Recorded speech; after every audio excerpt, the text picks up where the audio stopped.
এখন পর্যন্ত আমাদের প্রাপ্ত খবর অনুযায়ী আওয়ামী লীগ, ছাত্রলীগ, যুবলীগের সন্ত্রাসীরা গুলি করে কুপিয়ে প্রায় 30-এর অধিক শিক্ষার ছাত্র জনতাকে হত্যা করেছে এবং দিন শেষ হতে হতে এই সংখ্যাটা কোথায় গিয়ে দাঁড়ায় আমরা জানি না। এরই প্রেক্ষিতে আমরা একটি সিদ্ধান্ত নিয়েছি, আমাদের একটি জরুরি সিদ্ধান্ত মোতাবেক আমাদের যে 6 তারিখের যেই লং মার্চ টু ঢাকা কর্মসূচি ছিল সেটিকে আমরা একদিন এগিয়ে নিয়ে এসেছি, অর্থাৎ আগামীকাল 5ই অগাস্ট সারা দেশের মুক্তিকামী জনতাকে ঢাকার উদ্দেশ্যে রওনা হওয়ার জন্য আমরা আহ্বান জানাচ্ছি। যারা পারবেন, যাদের পক্ষে সম্ভব হবে, আজ রাতেই আপনারা ঢাকার উদ্দেশ্যে রওনা হয়ে যান। আমরা আগামীকাল সারা দেশের মুক্তিকামী জনতাকে ঢাকায় আসার আহ্বান জানাচ্ছি। বিশেষ করে ঢাকার আশেপাশে যে জেলাগুলো আছে আপনারা দায়িত্ব নিয়ে মসজিদের মাইকে ঘোষণা দিয়ে যাদেরকে পাবেন সবাইকে নিয়ে ঢাকার উদ্দেশ্যে রওনা হন।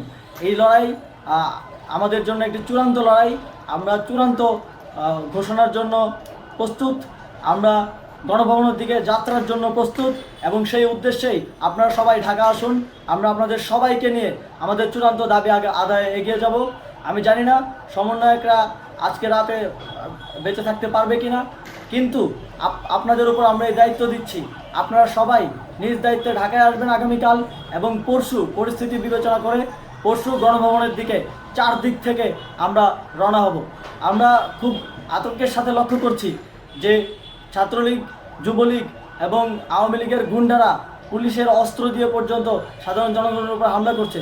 কিন্তু একটি সুখের খবর হচ্ছে সারা দেশের বিভিন্ন স্থানে সেনাবাহিনী ছাত্র জনতার পক্ষে দাঁড়িয়েছে, আবার কিছু কিছু জায়গায় যেমন মিরপুর ও মোহাম্মদপুরে সেনাবাহিনী ছাত্র জনতার বিপক্ষে দাঁড়িয়ে গুলি চালাচ্ছে। আমরা সেনাবাহিনীর প্রতি আহ্বান জানাতে চাই, আপনারা এদেশের নাগরিক এবং আপনারা এদেশের নিরাপত্তার দায়িত্বে আছেন, এদেশের জনগণের যানবাহনের নিরাপত্তার দায়িত্বে আছেন। আপনারা দেশের পক্ষে এবং দেশের জনগণের জন্য কাজ করবেন, কোনো খুনি সরকারের জন্য, কোনো খুনি রাজনৈতিক দলের জন্য কাজ করবেন না। এটি এদেশের জনগণ আপনাদের থেকে প্রত্যাশা করে। আমাদের এই আন্দোলনে সম্পূর্ণ সমর্থন দিয়ে হয় নিরপেক্ষ থাকুন, অথবা এই খুনি বাহিনীকে, সরকারের খুনি বাহিনীকে প্রতিহত করুন, তাদেরকে যথাযথ শাস্তির আওতায় নিয়ে আসুন। যেই কারফিউ সরকারের পক্ষ থেকে ঘোষণা করা হয়েছে, আমরা স্পষ্টভাবে বলতে চাই সেনাবাহিনী এই ধরনের কোনো কারফিউ বাস্তবায়নের জন্য মাঠে না নামে। যদি মাঠে নামে তাহলে সেনাবাহিনী স্পষ্টভাবে অফিসিয়ালি জনতার বিরুদ্ধে দাঁড়াবে। আমরা চাই না সরকারের এই ষড়যন্ত্রে সেনাবাহিনী পা দিক। সেনাবাহিনীকে জনতার বিরুদ্ধে দাঁড়ানোর যে ষড়যন্ত্র সরকার রচনা করছে সেটিতে সেনাবাহিনী পা দিবে না, এই বিশ্বাস আমরা রাখতে চাই। আওয়ামী লীগ আজ সারা দেশে তাদের খুনি বাহিনীকে নামিয়ে দিয়েও ছাত্র জনতার প্রতিরোধের মুখে টিকতে পারেনি। রাজপথের পরাজিত শক্তি হিসেবে তারা সেনাবাহিনী সহ অন্যান্য বাহিনীকে আমাদের বিরুদ্ধে কাজে লাগানোর চেষ্টা করছে।